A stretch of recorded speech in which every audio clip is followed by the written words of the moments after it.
The man accused of hacking a Manhattan psychologist to death with a meat cleaver has been found competent to stand trial. David Tarloff was in a court as a grand jury completed its investigation into that murder. Tarloff has a history of mental problems, and as Glenn Thompson tells us now, a judge agreed to postpone a plea in this case. Several psychiatrists have found David Tarloff fit to stand trial for the brutal murder of psychologist Catherine Fahey. The 39-year-old indicted today for the brutal butcher death of a shrink at her Upper East Side office. He's also accused of slashing and wounding his former psychiatrist, Kent Shinbach.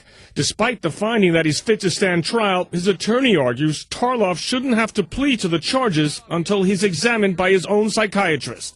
He was evaluated by two psychiatrists. Both found him fit to proceed to trial, which only means basically that he has the ability to understand what's going on, that he can assist in his own defense. And I'm going to have another psychiatrist evaluate him as well, because certainly at this point, if I find that there's any reason to contest that finding, I can so contest. Tarloff's defense attorney will also be allowed to hire a private investigator to look into the killing before making a plea to the charges. His lawyer arguing the case wasn't thoroughly investigated.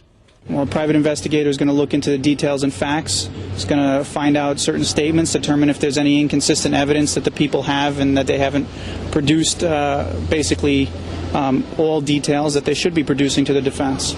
So we're just going to leave no stone unturned from this point forward, and that's the way we're going to proceed in this case. Tarloff's going to be formally arraigned on the murder charge later next month. He's expected to plead not guilty. At criminal court, I'm Glenn Thompson for the CW11 News at 10.